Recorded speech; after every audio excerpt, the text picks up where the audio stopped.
What's up, Everyday Athlete Podcast Network listeners? Thank you for joining me on another Fireside Chat. I have a very special guest. Her name is Kennis Bero, and although I have been pronouncing it in my head as Bero because I made her Puerto Rican just like I am, why wouldn't I? Everybody wants to be Puerto Rican after that Bad Bunny concert, right? Anyway, we're going to be talking to Kennis about her journey into running, through running, obstacles, social media comparisons, and all the good stuff in there. I got to know Kennis because of Chrissy Murphy, who introduced us, who you all know from past podcast episodes, Fireside Chat, What's in Your Earbuds as well. And it wasn't because Chrissy wanted to introduce me to Kennis because of running. It was because of dancing, which was awesome. And Kennis continually tags Run Try Mag on Instagram with her dancing videos. Because as you all know, we finish, we dance. But before I bring her on, some quick housekeeping, which is please remember to subscribe, rate, and review the Everyday Athlete Podcast Network on your favorite podcast platform. I'm asking you for 5 stars. If you're inclined not to give us 5 stars, please email me before you press that submit button, jason@runtrymag.com, because I want to know what we can do to make your experience with our shows better. Appreciate you. Thank you for listening. And now let's bring Kennis on. Kennis, how are you? I'm well. How are you? I am fantastic. And I just realized from my last podcast episode, I put my title as Talking Head and I forgot to take it down. So it's still there. I see that now. I didn't even notice it until right now. That's funny. I probably wouldn't have either because I'm very unaware. I had no idea it was there. No, I think you should leave it. I'm going to leave it. I mean, perfect. If the shoe fits, you wear it, right? Yes. I have a saying that's not as polite. I say, if the shoe fits, slide that bitch on. I like it. I'm all in on it.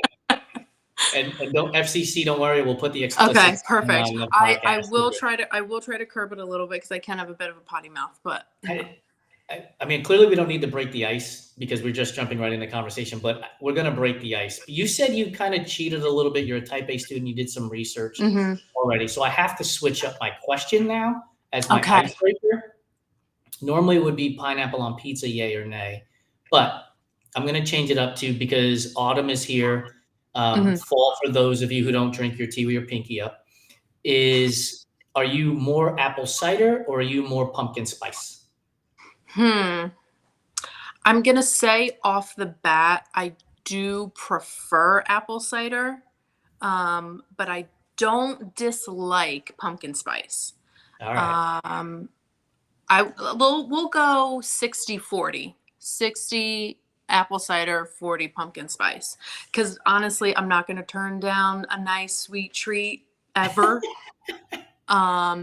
So, but if I'm like when I've tried different things from different places, I feel like the apple cider is the most consistent because pumpkin can either be too pumpkin-y or it's like too much of the pumpkin spice. Like the spice it doesn't mesh well. I do think that maybe some food scientists should probably look into why those flavors combo well, but why one can sometimes outshine the other. We have a food scientist at Seven Summit Snacks, Kristen Carrier, who's the founder, and she is a food scientist. I'll send her an email. Please do. And if she ever needs, food testers or anything like that, happy to eat it. You'll have to go to Edmonton, which means you'll have to bring your parka and your warm boots, because I think they're already in winter up there. All right, maybe not, because I don't like the cold. Just kidding. So I mentioned in the intro that we got connected through Chrissy Murphy. Yes. And I want to know how you got connected to Chrissy Murphy, because she is an absolute favorite around the Run Try Bike community. And how did you get to meet this fantastic person? So ironically, I think I commented on something she posted on Threads, or she commented on vice versa, right? Yeah. And if I remember correctly, it was the Clover cheerleading outfit or cosplay that she wore for a race.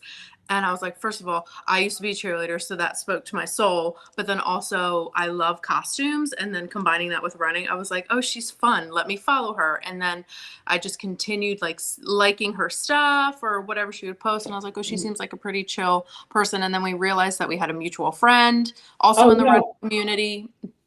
And we were able to kind of like connect through that. What a wonderful and delightful support she has been 100. as someone who I still consider myself a fairly new runner. So basically, we became internet friends, and now we're like real life friends. And I can't wait. Literally, last night we were texting about Philly Marathon weekend stuff, and I can't wait for her to be here for that whole weekend because we are, a coast to coast friendship. For us to have like girl time together, but she's, Yeah. gonna pace me for the 8K that we're doing on Saturday. And then that Sunday I'm running my first marathon. So a lot of really Yes. I know a lot of really great fun things are happening that weekend, and I couldn't be more thrilled to be doing it with my friend. So I forgot that you're a Birds fan, so this might be the shortest Fireside Chat podcast in history. listen, go Birds all day, baby. Did you happen to catch the end of that Eagles game on It's Sunday? it's still baseball season. The Mets are still Okay. in a Okay. playoff chase, so my football season doesn't start until the Mets season ends, which in the past has Mm-hmm. always been week one. I'm watching football because the Mets have stunk, but they've been playing well the last 2 years. So my football season Yeah, doesn't start in October. I casually watch Philly baseball, but I don't follow it enough to call myself a legitimate fan. I'm mostly just in it for the cute clothes. I got to And if tell I you, happen to go right, if I happen to go to a game and the good food at the stadium. I wouldn't. But no, I'm a diehard Eagles fan. I actually know and understand how to watch football. Um, yeah, that block on Sunday, that was something else. I think one of my favorite things that I realize about football is when a player who doesn't typically have opportunities to get a touchdown does, because I'm Yeah, so much, and this is going to sound very scripted, I'm very much for the underdog. I'm not trying to like steal the whole Jason Kelsey underdog thing. That's always been the thing that I've ascribed to in yeah. life, especially with the profession that I chose for myself. But yeah, go Birds all day, every day. Do you think, like, let's tie this into running then? Absolutely. You're running your first marathon at the Philly Marathon in a few weeks. Hmm. Are Would you say that you're an underdog in this sort of competition against the course? Absolutely. 110%. I've never run a distance of that length before, even yet with training. You know, I'm, it's more than a few weeks. It's 2 months until the Okay. marathon. Please give me every day You until got then because it. I need it. Um, but no, I definitely feel that I don't want to say I'm at a disadvantage. I'm just new. It's Yeah. a new experience. So I think anytime you're in a new environment, whether it's running, work, life, anything, you are technically an underdog when you've never done it before because you don't have the experience. You don't have any of that seasonability that comes with a repetitive activity of that nature. So for me, I've been doing a lot of observing of other seasoned runners, really learning how to fuel myself. I think for me, the biggest component that I guess you could categorize as being an underdog is being a person with type 1 diabetes running. Because that adds a whole other layer to Yeah. all of the things that you have to prep. Even if when I'm just doing, like short, easy miles, there's still a lot of prep that goes into that. But it's a learning experience, and I'm really excited to see where I end up the closer I get to like the end of November, and how my body continues to change and get stronger. So it's big things in my opinion. Nothing wrong with being an underdog. Nothing whatsoever. This is your first marathon, but this isn't your first foray into racing, is it? No, no. So I've done, excuse me, I've done a handful of bigger Philly races. My longest race distance is a half marathon. Yeah. But my longest distance run ever is 15 miles. So where I'm like very quickly approaching where those, weekend long runs are all double digits and the Yeah. digits continue to progress. And it's a little daunting when you look at your training schedule, but no pain, no gain. No, I've done lots of 5Ks, lots of local, not lots, but a decent amount of local stuff. Definitely have been on a few challenging courses. I actually had my first DNF this summer, which really threw me for a loop unexpectedly. Tell me why. So it was actually the race that Chrissy and I's mutual friend hosts, Everyday Hero, up in Nottingham, PA. This year he added a 10K course, and I was like, I'm always up for a challenge, because you're never going to grow if you don't push yourself. Yeah. So the course there is very hilly, very trail based. I live in a suburb. I'm a road runner. I've Okay. gotten very spoiled with that as well. So I knew that this was going to be a challenge. I decided I wasn't wearing a run belt that day, which was my first mistake. So I had everything in my compression, like in the pockets of my compression shorts, and I took my phone out because I was like, oh, I clicked the wrong playlist right after I started my watch. I was like, oh, I have to change it. I won't be able to run this if I don't have the playlist I created. And when I did that, I didn't realize my gels came out of my pocket. Okay. And as someone with type 1 diabetes, it doesn't matter how many miles I'm running, big or small. I have to always have some type of fuel or carb with me. God forbid my blood sugar goes low. Well, they fell out of my pocket, and I think it was about I was like 1.6 miles in, and I went to just touch my pocket because you just touch to make sure your stuff is there, right? And I was like, they're gone. And I stopped dead in my tracks, and there was a woman like right behind me, and I was like, I turned around and looked her right in the face. I was like, I lost my gels. Like, I didn't know this person. Right. And she looked so panicked, and I was like, don't stop running, just keep going. And then as I'm like standing there trying to figure out, okay, what is my next move? Who can I SOS to like maybe bring me something or whatever? The sweeper for the 10K eventually caught up to me. I explained the situation, and he was like, all right, we're going to get you some help, and we're going to figure it out. And as we were waiting, he and I were kind of just discussing, like, do you think it's worth it to continue? Do you think it's not? Well, my body answered that question for me because my blood sugar did start to go low. And by the time the gator came, the dreaded gator came to come whisk me away, I was like, just give me the honey bun and send me on my way. And there is a photo of me with the middle finger up as I'm pulling up on the gator with a very disgruntled look on my face. I've never not finished a race, so I didn't know what that was going to feel like. Yeah. However, my local run club, there was a good handful of them there. They were all really great, supportive. They all said, you did the right thing. You listened to your body. You knew that putting yourself back out there was going to, be a potential risk because now your plan is off. And honestly, I think that when you are in a run and your plan is really starting to be a little bit disarray or get out of your control, it's not worth it to finish. And who was going to honestly be upset with me except for myself? Right. I did cry on the ride home. Oh, well, I let myself feel sad about it, but it was a learning experience. And I think I needed to experience that, at the end, towards the end of summer, mid-marathon training of you are going to come across failures, but that doesn't mean that the rest of your training is going to be a failure. In this moment, the planning didn't go.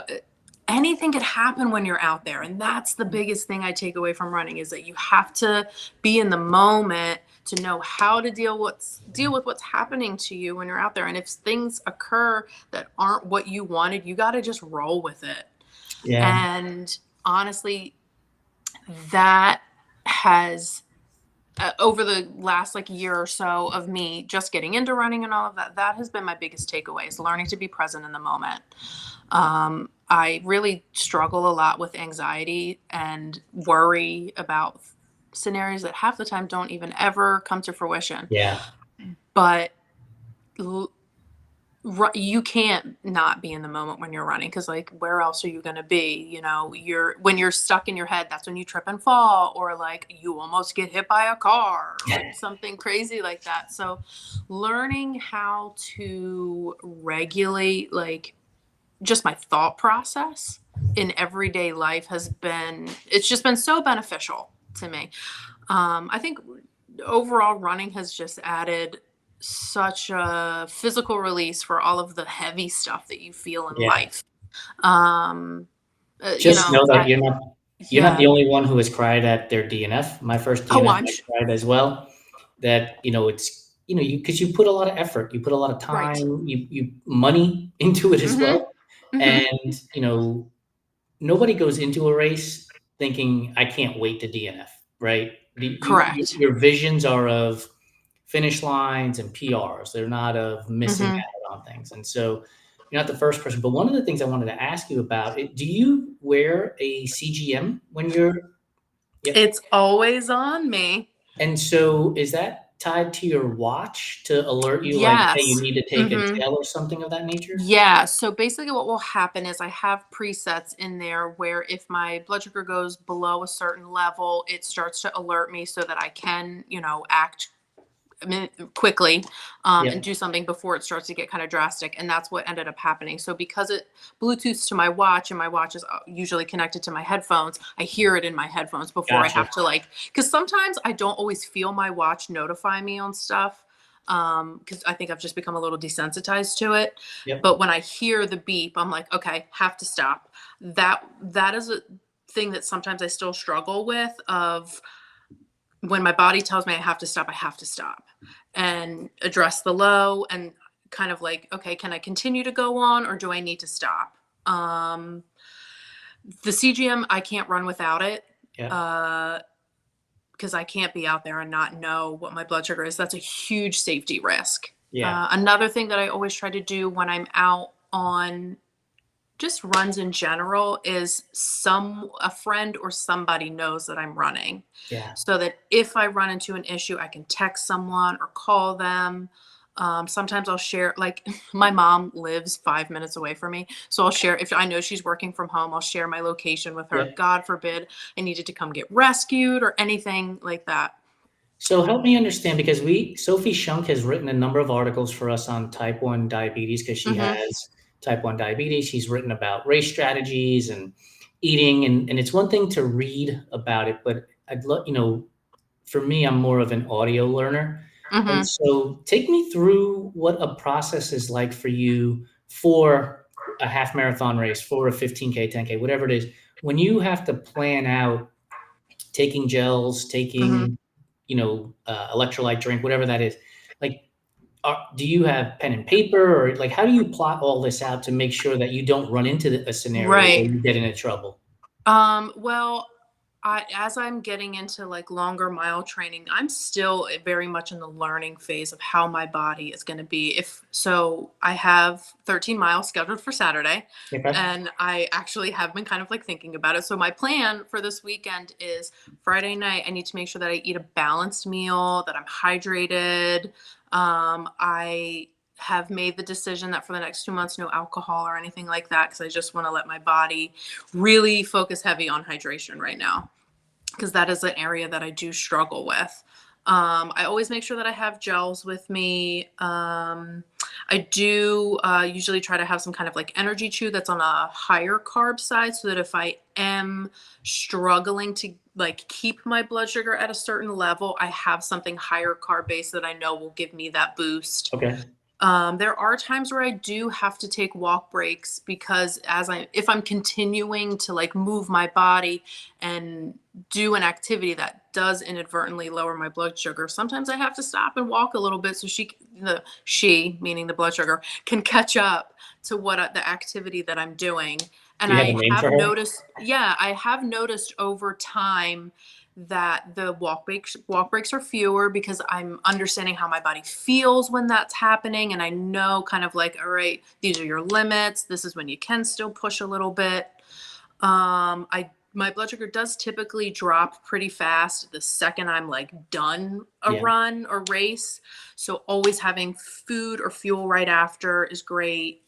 Um, Again, I rely so heavily on the CGM to keep me in check, keep me informed.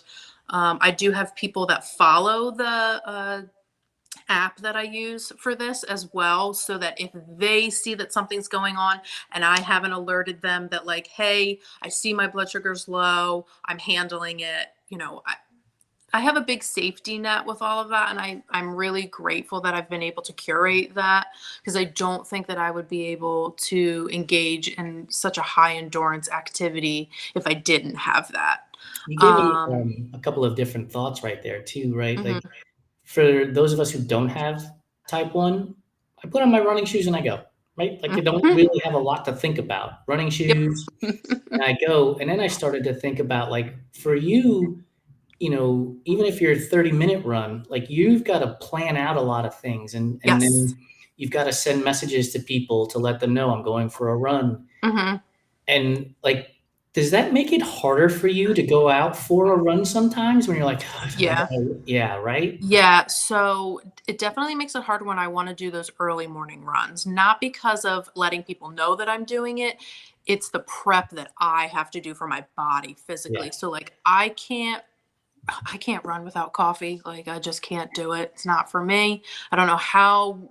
I know some runners that don't drink coffee at all, and I'm like, I'm pretty sure you're not human, but okay. I'm with you on that one. It doesn't. The math isn't mathing for me on that No. one.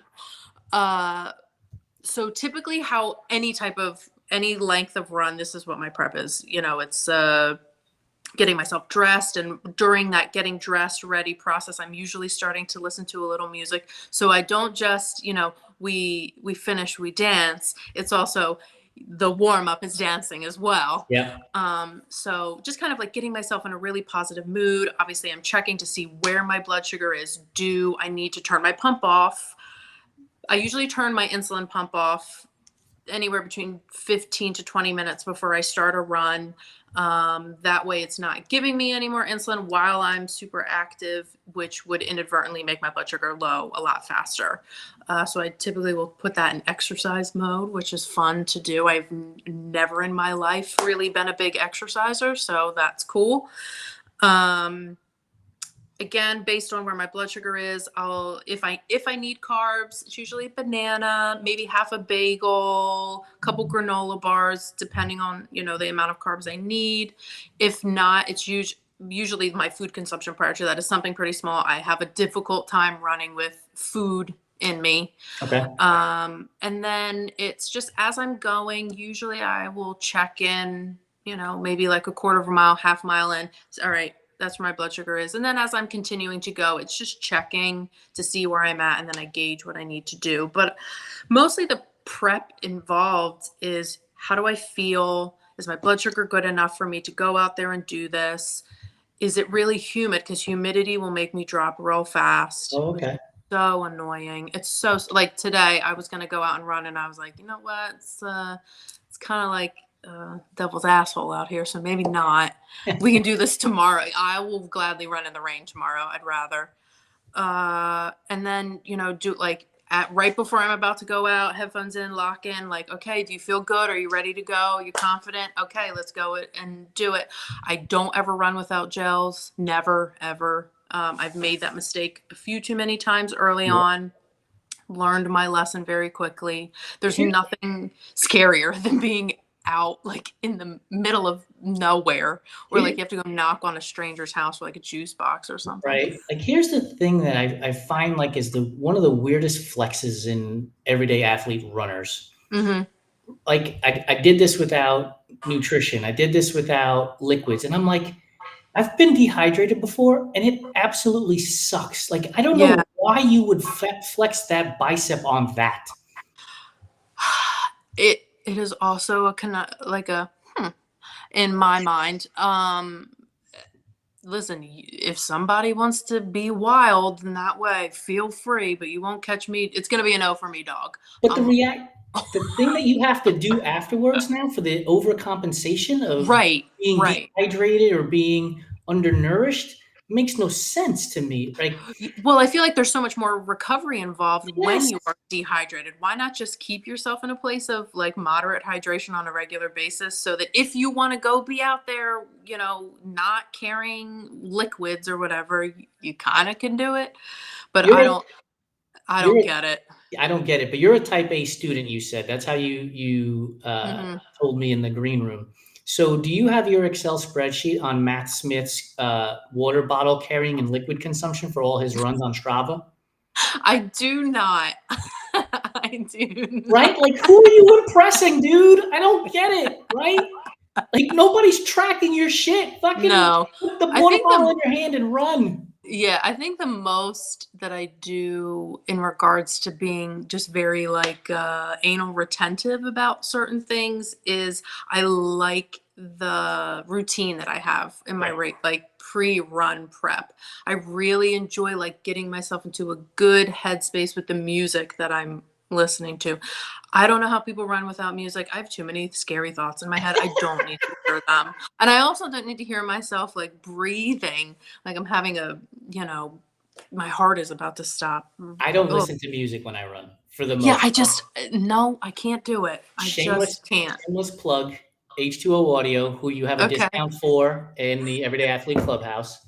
Um, I've started to wear those on my longer runs on Sunday, the Okay. AirPods, and it has changed how I run. And I remember why I stopped listening to music was because I was Hmm. running to the beat, Mm, and so like my easy pace, just like okay. again, just like anybody on Strava, easy pace, and then Hmm. you look at their data and everything is in zone 4 and 5, and you're like, that's not That's easy, not it.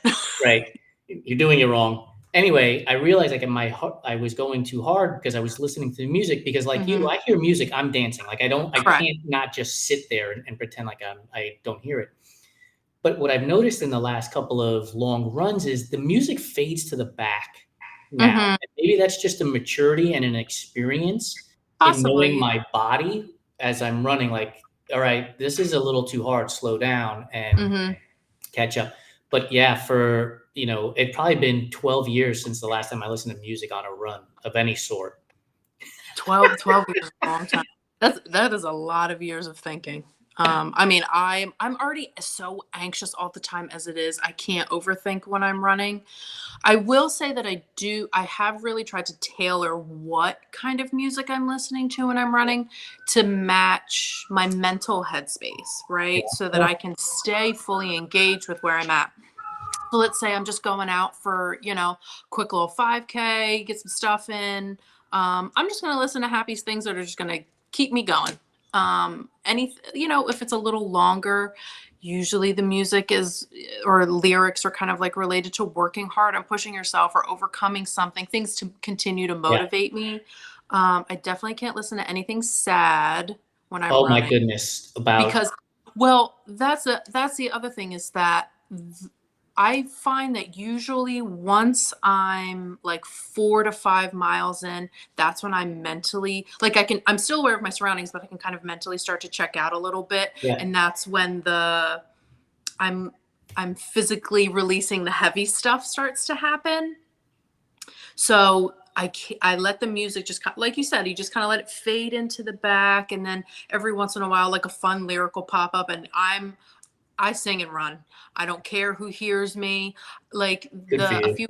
a few weekends ago, I put on Defying Gravity when I was doing my long run down at the beach, and I was running across that bridge, yells, screams, singing Defying Gravity Yes. the whole time. I don't care. A car definitely honked at me. Um, and I don't care who hears it. If that in that moment, if that is what the spirit is leading me to do, Yeah. I'm doing it. Uh, I don't know. I find that music is so powerful if you Yeah. learn how to tailor it into doing what you want it to do while you're running, as opposed to it just being noise to filter out the bullshit. So two quick things. One, I run on the beach every Sunday, and you said like slow music or love music or whatever. So like a month ago, I finished the run, and I said to Lori, my wife, I'm like, that was just an absolutely horrific run. Like everything about it just Mm, sucked. And I realized, like, because I still had my headphone in as I was walking in talking to yeah. her, it was like songs that were like Celine Dion and Michael Bublé and Barry Manilow, and I was like, well, no wonder this one sucked. Like, there was nothing on that I was listening to that was gonna pick me Correct. up. Like, it was all like just droning Uh-huh. crooner type shit. And I was like, I don't know how this Mm-hmm. playlist got in here, but never again.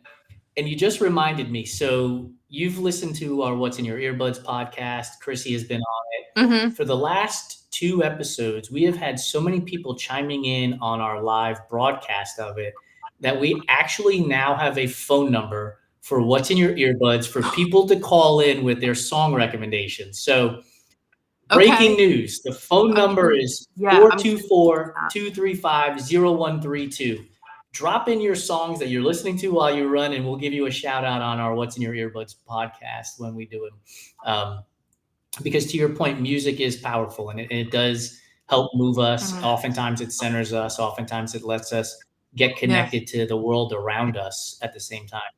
Mm-hmm. I was going to ask you this because you also mentioned that you are more of a road runner than a trail runner.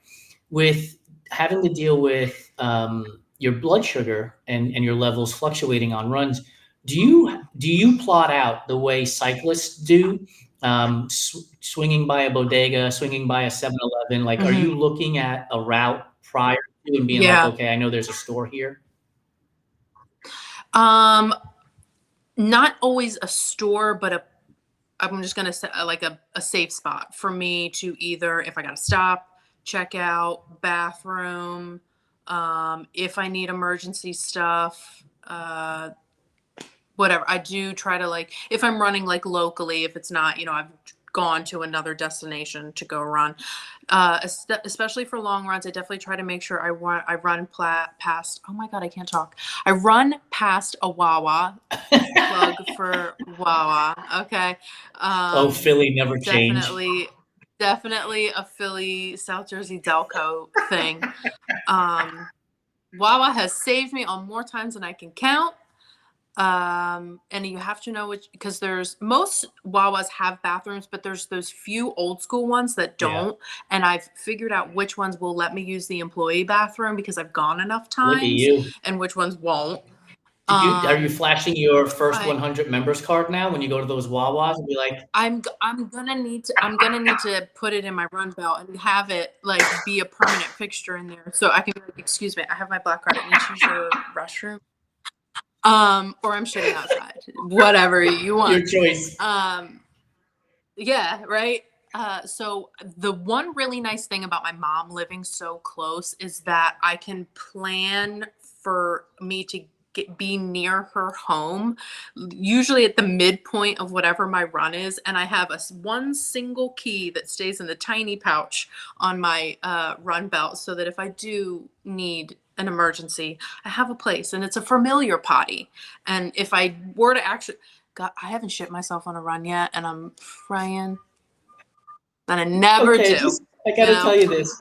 um, Chrissy Murphy is watching us live, and she has the clapping hands up there. And it came before you just said that, but maybe she wants to add those back in for after what you just said. yeah, it hasn't. I've had close calls. I've had very close calls. So please don't think that GI issues are not something I struggle with as well. Um, but having a safe potty midway through majority of my runs has really been delightful. I also feel really lucky that we have Cooper River Park so close, and there are public bathrooms there. I am going to do my first group long run this weekend, so we shall see how it goes. I know I'm really trying to put myself out there. I've gotten so spoiled with just running by myself and being able to like not have to talk while Yeah, I'm running. That is a thing that I didn't realize is yeah, hard to do. So when they say conversational pace, they really do want you to be able to have a yeah. conversation and have it be Could you coherent imagine running with ish. me? Like, I don't shut the fuck up. Like, you guys would be in. I don't I don't shut up either. I Every report card that I ever got in elementary school was, Kennis is a delight to have in class, but her talking can Yeah, be excessive. we bring the Um, life to the. or it's We brought life problematic. to class. I don't care what anybody says. Yeah. No, I have quite a few friends that definitely have categorized me as the razzle dazzle type. But again, life is short. If you're not having fun, what the fuck are you doing? 100%. Chrissy Murphy gave you this emoji. Right. Yeah, if you're not having fun, Right. why? Like, seriously, have fun with this stuff. There are more than enough things happening in this Mhm. world Tell that them. are unsavory. Well, that'll be the Yeah, nice word that I'm tell gonna them. use for it.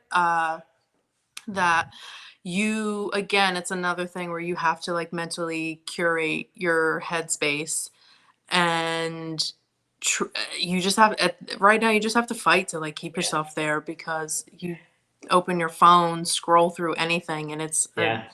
another wild The dumpster whatever. fire, Ugh. going down the river, right? One of the things you Right. And there's not enough water to put the fire out, No. even though it's in the Yeah, river. I just which is one of the reasons why I hope when people come to Run, Try, Bike and join the Everyday Athlete Clubhouse that they Yeah. like, look, we wanna compete, we wanna do well, we wanna get PRs, we wanna Yeah, cross all the absolutely. finish lines, but we're gonna do it with laughter and smiles and sometimes tears. Like, emotions need to be a part of Yeah. all of life, and that's what we're here Mhm. for, right?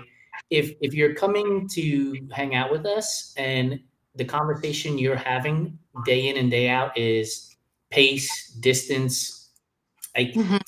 I'm gonna get bored of it really fast, I gotta tell you. Yeah. Yeah. I think I have a really it's not a unique thought, but this is just my personal take on running in general. If you want to be a pro about it, go be Right, a pro. There's a time, there's a space for you. There's more than enough space for you to be obsessive about your pace and how fast you are and all of that. And I give major kudos to people that are like lightning fast. Good for you. Couldn't be me. These tree trunk legs just aren't doing it these days, right? Um, and I think at this point, the that release or just the way that it has altered my ability to just regulate my own emotions over time has continued to just improve, and that is why I keep running. Not because I'm trying to like listen, I'm never going to be Q nope, ever. And if I do, right, fabulous. And if not, a charity will help me out because I do it is a goal one day I'd like to do some world majors, you never never know. know. Uh, but I do this because I enjoy how inclusive running can Yes. feel. I don't like how non-inclusive it can It be can be very sometimes. gatekeeping, I don't absolutely. right. Just like and well, how you were mentioning earlier with the social media stuff. I love social media. I love my internet friends and scrolling and goofing off and hee hee ha ha. I don't want the internet to make me Right, sad. I don't want it to feel like, oh, I need to log off for a while because I can't handle seeing all of this. And it's not even just running right, content. It's sometimes it's just such a heavy influx,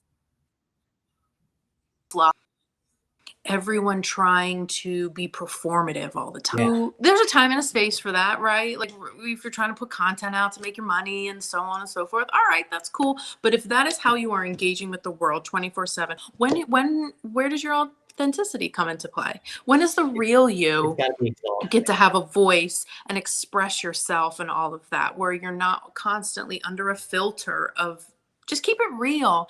I think there's so much more genuine engagement when you are real versus when you try to be just a little runner girly. And listen, if that's your stick, good for you, because I do follow those accounts. Great. But It's why we do it's why we have the We Finish, We Dance challenge. It's yeah. why we are hosting a class now because movement is fun, and Mm-hmm. in that case, Rebecca's gonna teach us how to dance, and we're gonna have fun with it and take that surface level connection one step Mm-hmm. lower, right? Get deeper with it so that we can connect to each other. Um, it's how I believe we can form the relationships that we form with each other is Yes. because we peel the armor away and we allow people Mm-hmm. in. One of the Right. things I wanted to ask you is with regards to the running and the type 1, you tag like hashtag type 1 diabetic runner, Mm-hmm. I believe, to Or something. T1D looks like me. Yeah. Yes. And so do you ever think about the person that isn't commenting to you on social media that Mm-hmm. sees that gets inspired by you? Absolutely. Absolutely. And all right, if the story gets a little lengthy, my bad. And if I shed a tear, also my bad. Once upon a time in my life, I was not managing my diabetes well. I was very sick, not prioritizing my health in a way that I needed to. And there were definitely times where I was so physically unwell that I could barely walk, I could barely move. I was in and out of the hospital constantly. And when I'm out on a run and I feel really strong and I know that I'm like in that sweet spot, I'm like, you do this for that girl. You do this for the person that couldn't do this. And I feel so lucky to have found a community that like supports me in doing that and people that see the value in why I do it. I don't do it for the accolades. Yeah, the medals and the t-shirt and the swag is fun. But I do it because once upon a time I couldn't. And I feel so grateful to finally be in a place in my life where I can take on this. Running is so fucking hard. It's Oh my god, really it's so fucking hard. freaking hard. It So is. when I started running last summer, I was hanging out with someone who was, I guess not influence me, but like tell me like, oh, running is so great. And I was like, okay, let's give it a whirl. Gave it a try. Race did terrible because I think the most I had run consistently was like 2 miles, and then I was like, oh sure, I'll go run a hilly 5K. I had no idea it was what I was like putting myself up against. But it was after that race that I was like, you know what, that was hard and it sucked the whole time. I really enjoyed it. And that same person initially introduced me to running made a really crappy comment to me after I had like a low blood sugar issue that like kind of not kind of but it put me in the hospital. They said to me after that, oh well, maybe running isn't for you. And that was all I needed to hear. It was a big old guess what, Yeah. watch me do it. So that was like the fuel for the fire to do the half marathon, do Love Run in Philly. And then I'm gonna say I think the high of Love Run lasted maybe 4 days before I was like, oh, you only did a half marathon. And I was like, first of all, don't think like that because a half marathon is Yeah. crazy. The average person is not doing that. But the girl, I keep calling myself a girl, I am a woman. The woman that I met after I crossed that finish line was not someone I ever anticipated knowing or a Yeah. version of myself that I thought I would ever experience. And the high that I got from that and just the mental shift I had was so big. I was like, if I do a full marathon, can you just imagine how it's going to be after? And if you really continue to invest in this, Kennis, like this can be a huge thing in your life that's so positive, that gives you avenues to be positive for others. Yeah.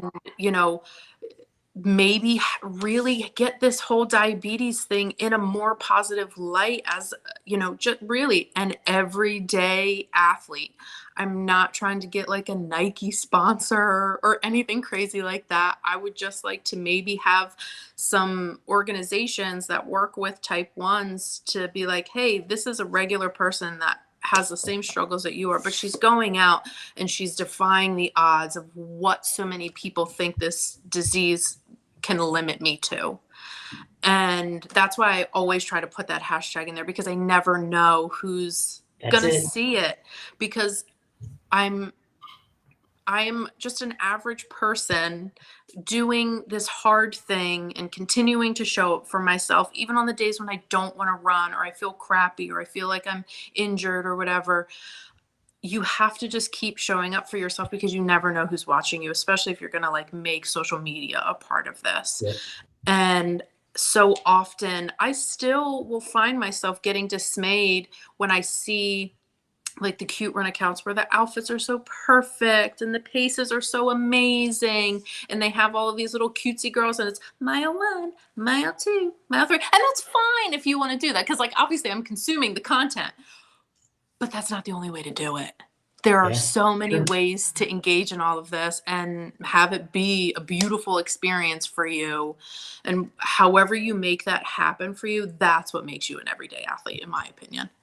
And it's why we have the business that we have, because we want to see the person who's doing the mile 1, mile 2, mile 3 thing but we want to see the runner with type 1 diabetes. We want to see the queer runner. We want to see the person of color runner. We want to see the physically challenged or disabled athlete. Like, as a matter of fact, we just dropped new merch yesterday where we have a shirt that says "Here for the Disabled Race." And we have the Disability Pride flag logo on the shirt, because it's important that, for me, when I started the company, right, the vision and mission was to prove that there's a spot at the starting line for everybody and every body. And if I turn my gaze away from everybody, then I'm not living up to the vision and mission that I created when I started this business. And so we want to recognize people, and we want to bring more people into the fold and into the running community and endurance sports in general. If you hike, if you swim, if you bike, and you only do one of those things, or you do all of those things, come hang out with us, because we're going to give you a lot of support. Before I move on to our rapid fire food questions, which I'm one, excited that you listened to past episodes, but I'm slightly disappointed that you listened to past episodes. I want to give a shout out to the people who have joined us on Instagram, because it is awesome. Hamilton Burton, thank you for being here. Fremont 1998, thank you for being here. Chrissy Murphy, thank you for all of the things you posted, including your heart, hands, appreciate you. Stephen, thanks for being here. Heidi, thanks for being here. Derek, my guy, thank you for being here. Alexandra, Iron Fig, Biz ZB. If I don't say that purposefully, I will have butchered it. Thanks for being here. And Joey Huertas, thank you for being here on another one of our shows. So are you ready for our rapid fire food questions? And I am. I'm going to put this away because I don't have memorized what I wrote down. So I literally have a notebook with notes. Okay, what's the first note say? What's the first note say? So the very top of this says, what is your prep for daily runs, Kennis? Which you did ask me. What is your race prep? Which you also did ask me. No one told me to write these things down. This is just how my brain works. I'm constantly thinking 1,000 thoughts. My head is a health. I did hear, well, this is part of, and then this is part of the rapid fire question. So I'm not going to say these answers out loud, and I'm not going to look at them because I also don't remember. Oh, so you just wrote it. So you didn't write I wrote the that like 2 questions weeks down. ago. Right. Well, as I was watching previous stuff, I was jotting down the types of questions and what my answer would be in case you asked me. So I had the perfect answer. And this is a prime example of, yes, you can plan for everything for a run or a race, but as it comes to you, you just got to go. I cannot wait to when I get nominated for a Pulitzer. I'm bringing this episode out and being like, look, I had to have Kennis Bero, prep for this rapid fire food questions. It was a very daunting task. Walter Cronkite, but I'm ready. Dan Rather, and Jason Bahamundi. All up there, all three of you. John Gray, thanks for joining us. You joined in at the right time. We're going to be doing our rapid fire food questions. As you know, I am a huge Oreo fan, so we'll start there. OG, double stuff, mega stuff, thins, cakesters. Where do you go when you go to the store and you're pulling out you're grabbing for the Oreos? So there's, for just my everyday Oreo, it's mood dependent. I'm a very mood driven person. So I am not a huge chocolate fan, but I do like original classic Oreos. Miss me with the double stuff. Blech, no thanks. But most of the time I'm going with the golden Oreo. So when my single serve golden Oreo showed up in my welcome pack, I was like, do you know this is how impossible that package getting to you is in having that golden Oreo in there? Because I have a box full of Oreos and it has double stuff, it has the original, and it has golden. And the fact that you are a golden fan and got a golden is amazing, because Rose Scoville also got a package of golden Oreos, and that's her absolute favorite too. So I'm 2 for 2 here. I should go play the lotto. You're batting a thousand. I'm gonna be honest. When everyone was posting about the apple pie a la mode Oreos. At first, Yeah. I was like, "Oh, you don't really like other flavors. Why are you?"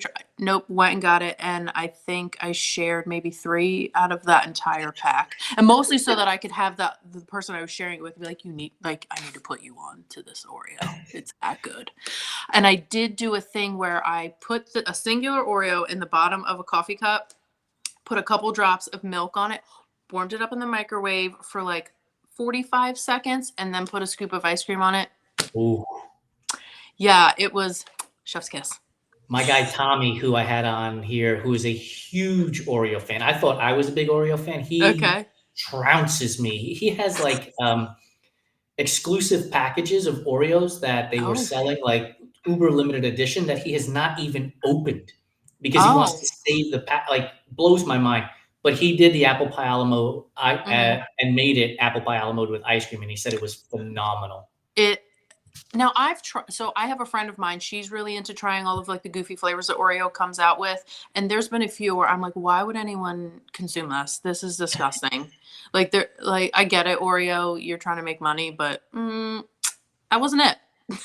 The apple pie and the blueberry pie are the only other Yeah, 2 Oreos that have gotten double thumbs up from me besides the OG. Everything else is 1 or a half of 1, but yeah. those I 2. remember I tried one when they did like the Swedish fish flavor.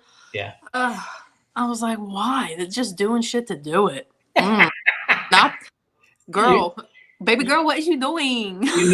you knew you could, but you never asked yourself if you should. Precisely, precisely. Licorice, red or black or neither? Definitely red. I'm a Twizzlers girly. Sorry, all you Red Vine fans.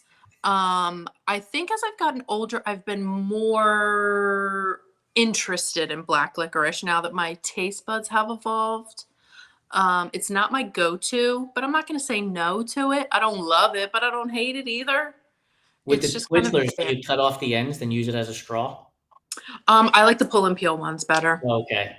because it is still fun to play with your food from time to time. 100%. Mm-hmm. It's Mm-hmm. it's one of the reasons that Ethiopian food is one of my favorite I cuisines. love to eat with my hands. It makes Right? me feel so primal. Yes. Like, give me the injera. I'm picking up the whole Yeah. plate, throwing it all in Yeah. there. It's all over my face. I have to wear a bib napkin. Like, come on. We're getting in. If the food isn't on your face, were you even eating? You know? That's all I have to say Peeps. about that. Are Peeps a real candy, or are they just rocks covered in gold glitter? I love Peeps. I Oh, no. shouldn't love Peeps. I shouldn't love them because it's like, granulated foam, right? Yeah. Foam covered in granulated sugar. But I do. Have you ever done No. like one over the Nope. fire? Okay, it's an interesting experience. I've only done it once, and I was like, all right, that's not terrible. I can't eat a lot of them. I'm not like out here just eating Peeps on like a On the Tuesday in regular. July, but if I see like fun seasonal ones, like I found like little ghost shaped ones a couple weeks ago, and so I will add random candies into like I have this bin What's where the it's like random candy you're adding? it really depends on what it is. If I'm out and I just see stuff, because if I have a low blood sugar, I'm like, oh darn, I have to eat candy. Um, so a huge fan of Nerds gummy clusters like the Yeah. rest of us. I do have Peeps in there from time to time. It's not a year-round thing. I'm a big fan of juice boxes, so there are juice boxes. Sorry, there's teenagers in the house. Love them. What else is usually in there candy wise? It's kind of just whatever I'm in the mood for. I do a Gotcha. lot of Skittles. I like Starburst. I like sugar candies. I'm not a big chocolate girl. So let me ask you this then. Candy corn. Is candy corn a real candy, or is it just earwax covered in sugar? Who the fuck came up with candy corn? Brox, tell them. It's disgusting. It's Shoot 'em out. disgusting. I feel like it's better used for arts and crafts than it is as a consumable item. This is the thing, is that like what even is it besides just sugar and like Sugar. My favorite is when I get told that the orange, white, and yellow have different flavors. I'm like, what? girl, since when? No, they don't. Just tastes like trash. I cannot get behind candy corn, although I've been told that it's probably because I haven't had candy corn with peanuts. That And sounds even worse. yes, right? Because they're like, oh, the salty and the sweet. And I've always thought this, and this goes to pineapple on pizza too. Mm-hmm. You tell me you like pineapple on pizza, but you say in combination with ham or bacon or pepperoni or jalapenos, I don't think you actually like pineapple on pizza. I think Mm-hmm. you like having a sandwich that's in the shape of a pizza and you're eating Hmm. pineapple with it. And it Hmm. goes the same thing with candy corn. Like if you have to add something to the candy corn, Right. I don't know that you actually like candy corn. No, I agree with that statement wholeheartedly. I think that when it comes to any kind of like food consumption, when you're doing a lot of like flavor combos, do you like each of those flavors Right. individually, or do you just like the way that they meld Combine. or Right. don't meld for that? Right. And there's nothing I, wrong with combining flavors. Look, we've all done no. it, right? We've all gone to Mm-mm. 7-Eleven and we've hit the soda with all the Mm-hmm. different Mm-hmm. flavors to make that mashup of Yeah, flavors. absolutely. Concoction of type 2 diabetes. I'm allowed to do like unsavory diabetes jokes because I have it. It reminds me of the Seinfeld episode when he's like, I could say Jewish jokes because I'm Jewish. He goes, a Yeah. stickle of fluoride. Oh, that's great. Peanut butter or nut butter if you're allergic, creamy or crunchy. I am a fan of all butters, peanut, sun, regular butter. There's a time and place for crunchy peanut butter. I don't know where that time and place is because it's not in my life. On my Um, sandwiches. no, not for me. As for me and my household, we don't consume crunchy peanut butter. It's a creamy house all day, every day. Yeah, I'm The a crunchy. My wife is a creamy. Oh, Nut so butter. you have to dual shop then. Yeah. Okay. No, because then I'll just eat creamy because I'm like, yeah, it's peanut butter. Like while I enjoy the crunchy, Yeah. I'm not going to bring home 6 jars of peanut butter. I'll just bring home one and it'll Mhm. be creamy, and I'm okay with that. How do you make a peanut butter and jelly sandwich? Before you answer, Okay. do you go peanut butter on one side, jelly on the other slice of bread, and smash them together? Do you go peanut butter on one side, jelly on top of the peanut butter, and then fold the slice of bread over the top? No, neither of those, right? So What? go. I PB See, funny you ask about PB&J because I am a hardcore PB&J fan. And you So have teenagers, so you're probably making them on a daily. I don't make them peanut butter and jelly, but the teenagers just never stop eating. It's ridiculous. So you have bread, right? Okay. I don't like white bread. It's just not a preference. I'm a wheat bread girly, whatever, weird. But you got to toast it, right? You don't get crazy with the toasting. You just got to get it so that the bread is sturdy, Okay. right? So now you have your toasted wheat bread, peanut butter on both sides. Then jelly on one side, mix it in, right? Because there's nothing worse than when the jelly falls out all over your lap or your shirt or your face. I mean, I'm fine with getting food on my face, but like you don't want, because jelly just stays sticky for an eternity. No matter how many times you try to rinse it off, it's always there. So then you put the sandwich together, and now the vessel to hold the items is sturdy enough so that the peanut butter doesn't get too melty. You got to let the bread cool off for like 30 seconds or so. But everything's in there. It's nice and neat. The bread holds up. It doesn't stick to the roof of your mouth with the peanut butter, because who wants to stick their finger all the way in there to, hike that out? That's not classy. I gotta tell you, like the answers I get on this show and other shows with the contemplation Mm-hmm, of how to eat, it blows my mm-hmm, mind, and mm-hmm. it's why we do these, because you get a real feel for that person's Yeah. personality. And I'm going grape jelly over strawberry every time. Strawberry Yeah, jelly is same, good. same. It's still good, but I like the classic. But I will tell you, I go pinkies up with blueberry. St. Dalfor makes a blueberry. Ooh. They're the thin bottle at the grocery store. It's Okay. expensive, but I love it. And then there's I don't remember the name of it, but the one that has like the red plaid picnic, Yes, right? yeah. They make a great, Whatever preserves, whatever that brand yeah, is they called. make a great cherry one. And so I get cherry for them and blueberry from St. Dalfor. I've never tried cherry. I'm gonna have to add it to the Give it a list. whirl.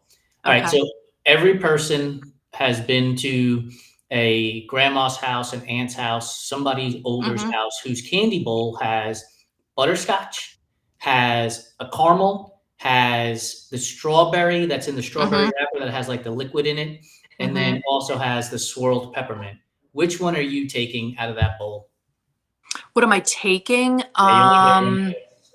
I'm going the strawberry every time. Really? Yeah, that was my pick as a kid, and mostly because it was a sensory experience to crunch it, like right when it's still a little hard, but you could Yes. definitely get through it without busting your tooth in half. And Yes. then, you got like it was like a different type of candy experience within another candy, two in one. I do like a caramel, but they mess with my fillings because I'm always Yep. terrified I'm gonna like pull the caramel out of my tooth and then there goes my filling with it. No doubt a dentist created half of these candies, right? There's Oh, for no sure. I doubt. mean, you have to create job stability That's right. sometimes. Before I get to the next one, thank you, Hunter. Thank you, Wes. Thank you, JJ Bursk and Coach Sabrina for joining us. Derek is with you on peanut butter on both slices of bread. Hmm. He's You there with have you to. as You have well. to. Favorite flavor of ice cream is? I'm mad boring. I go hard for a soft serve vanilla cone with rainbow jimmies. If you're not from the tri-state area, and if you're from the tri-state area and you don't call them jimmies, something's wrong with you. But if you're from everywhere else in the world, yes, I know they're sprinkles. That's like my go-to. That's My good though. my second, like if I want like an actual flavor of ice cream, I'm going chocolate chip cookie dough every time. You said you're not a big, huge fan of chocolate, but do you have a favorite candy? It doesn't have to be a chocolate bar, but a favorite candy.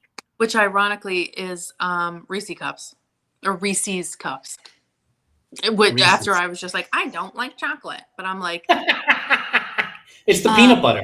It's the peanut it's the butter. peanut butter chocolate combo that I like. The Yeah. peanut butter is the saving grace on those. But I like the mini ones, and I like to bite the bottom part off with the peanut butter, and sometimes I'll throw the chocolate top away. Don't tell. Whoa! Mind Or I blown. eat them.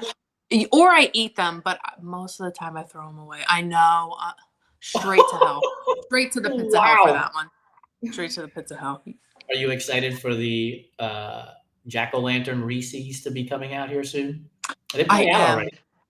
Yeah, I like the ones that come out. Well, the ones for Valentine's Day, sometimes when they put the like white pink chocolate, they look like a ball sack. So I don't Yes.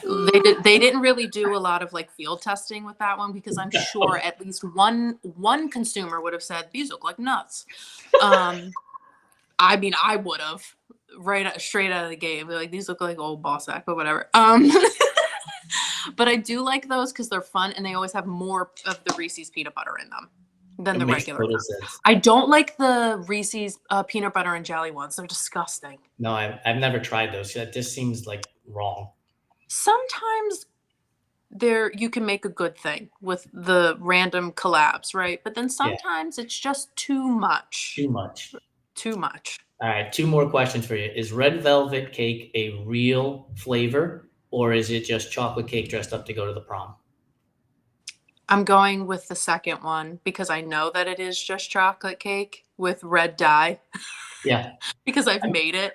I have a funny story about red velvet cake. I made someone like a birthday cake once, and it was red velvet, with the cream cheese frosting and all of that.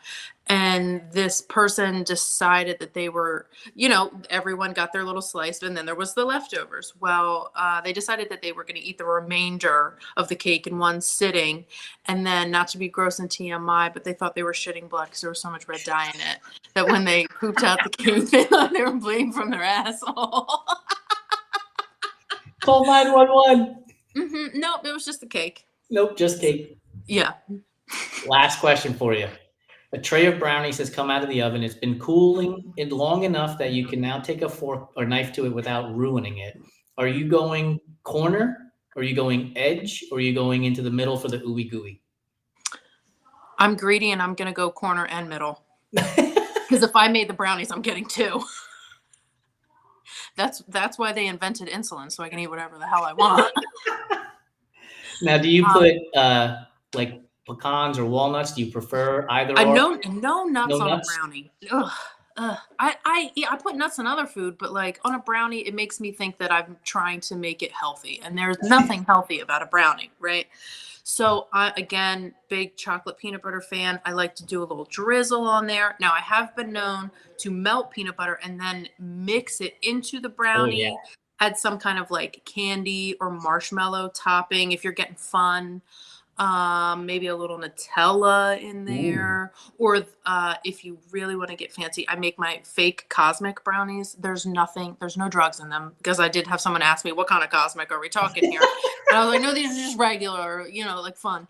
I did like the hard shell chocolate stuff, do that over it, and then I put sprinkles on it. Now we're coming to your Good. house for brownies. Wow. You got I all love kinds of to bake. I varieties. really like to bake brownies. It was because I had a crush on a boy in high school, and his favorite dessert was brownies, and I was like, bacon brown. I was like, he will like me through food.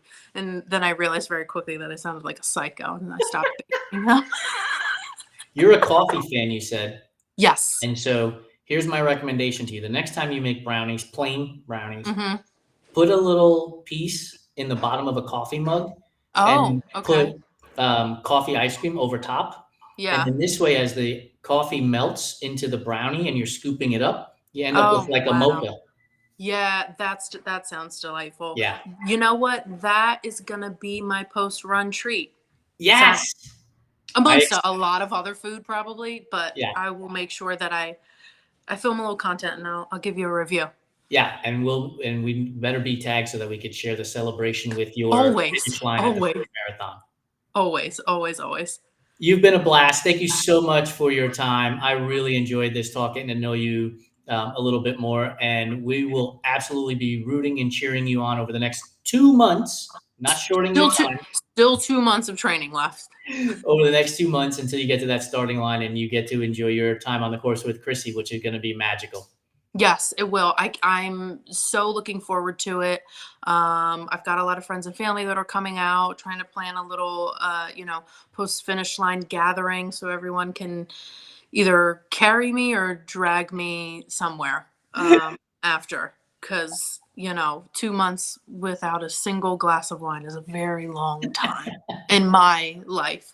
So, yeah, I'll have a sip of water, and then it's going to be Go bottoms up for it. after that.